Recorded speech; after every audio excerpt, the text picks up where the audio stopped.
যে একজন আমরা আরেকজনকে দোষারোপ করতে থাকি, খারাপ বলতে থাকি, এটা আসলে কাম্য না। শিল্পী তো শিল্পী, শিল্পী রাজনীতি করবে কেন? তো রাজনীতি করতে পারি নাই হয়তো, এই কারণে হয়তো আমি ইন্ডাস্ট্রিতে সাস্টেন করতে পারি না। এটা আমার পার্সোনাল ওপিনিয়ন। অ্যাকচুয়ালি এফডিসিতে কাকে মিস করব? কেউ তো আমাদের মিস করে না। আমি ছোটবেলা থেকেই দেখে আসছি। আগে তো শিল্পীরা ন্যাশনাল স্টেডিয়ামে খেলতেন, বন্যা দুর্গতদের জন্য খেলেছেন, ফান্ড রেইজ করেছেন। আমি তখনও পার্টিসিপেট করেছি ছোটোবেলার থেকে। আরও সিনিয়র যারা খেলতেন তাদের সাথেও ছিলাম। তো এখন ভালো লাগছে, অনেকদিন পর এরকম একটা সুন্দর অ্যারেঞ্জমেন্ট করেছে। আমরা সবাই একসাথে, মানে খেলা তো ব্যাপার না, ইম্যাটেরিয়াল, কেউ আমরা প্রফেশনাল না। দেখা হচ্ছে, কোপিং উইথ ইচ আদার, আড্ডা হচ্ছে, দ্যাটস ইট। এটাই। এটা স্পেসিফিক্যালি বলতে হবে আপনাকে চলচ্চিত্র বিষয়ক কোন প্রোগ্রাম?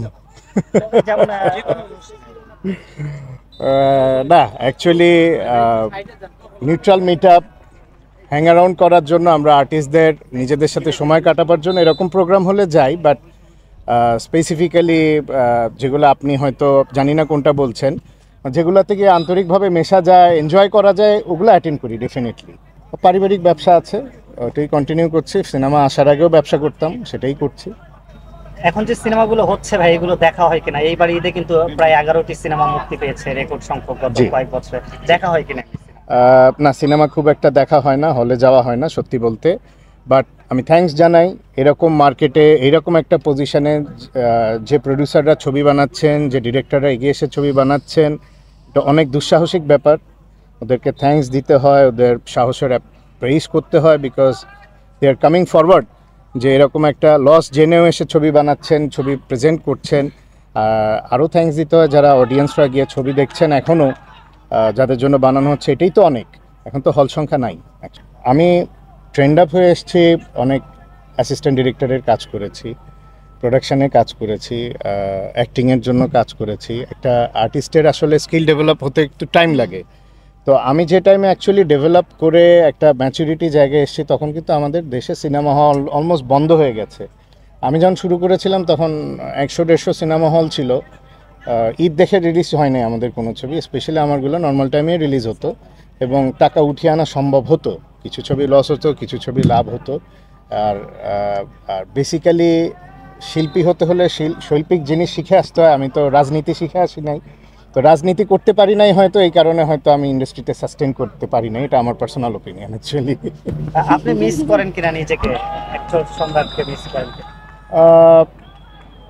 ডেফিনেটলি অনেক স্যাক্রিফাইস করে কাজ শিখতে হয়েছে, কষ্ট করে কাজ শিখতে হয়েছে। নট অনলি মি, প্রত্যেকটা শিল্পীরই কষ্ট করতে হয় একটা ম্যাচিউর লেভেলে যেতে, পারফরমেন্সের দিক দিয়ে, সব দিক দিয়ে।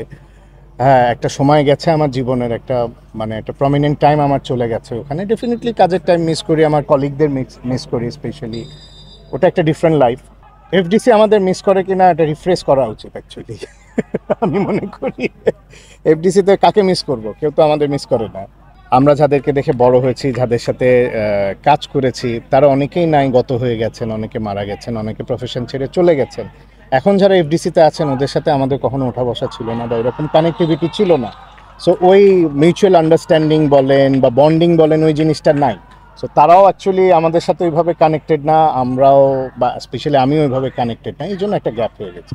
ইয়াংদের কাজ যেহেতু আমি রিসেন্ট ছবি দেখছি না, দেখা হচ্ছে না, এই কারণে ইয়াংদের কাজ খুব একটা দেখা হয় না। তবে টেলিভিশনে হলে দেখি। তাদেরকে ডেডিকেটেড হতে হবে। কাজ তো কাজ, যেটা যে কোনো প্রফেশনই হোক, অ্যাক্টিং প্রফেশন হোক, অন্য জব হোল্ডিংয়ে হোক, সবাইকে পরিশ্রম করতে হবে। বাট আনফর্চুনেটলি এনারা এমন একটা সময় এসে পড়েছে যেখানে আমাদের ইন্ডাস্ট্রিতে খুব সীমিত কাজ হচ্ছে, বা কাজগুলো ওইভাবে এক্সপ্লয়েট হচ্ছে না। বাট তবুও তারা চেষ্টা করে যাচ্ছে, তাদের মনে প্রাণের থেকে লেগে আছে।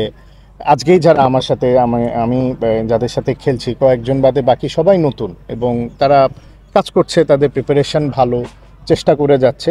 টাইম লাগে একজন আর্টিস্টকে গ্রো আপ করতে, ম্যাচিউর হতে সময় দিতে হবে। আমরা সবাই তো শিল্পী, কেউ নায়কের ভূমিকায় অ্যাক্টিং করে, কেউ নেগেটিভ রোল করে। তো অ্যাকচুয়ালি রাজনীতিটা ঢুকে গেলে যেটা সবচেয়ে খারাপ হয়, মানে এটা আমার পার্সোনাল পয়েন্ট অফ ভিউ, আমি বলি যে একজন আমরা আরেকজনকে দোষারোপ করতে থাকি, খারাপ বলতে থাকি, এটা আসলে কাম্য না। এন্ড অফ দ্য ডে আমরা তো সবাই কালিগ, একসাথে কাজ করব। তো এই কারণে রাজনীতিটা আসলে, মানে হাজারো শিল্পী তো শিল্পী, শিল্পী রাজনীতি করবে কেন?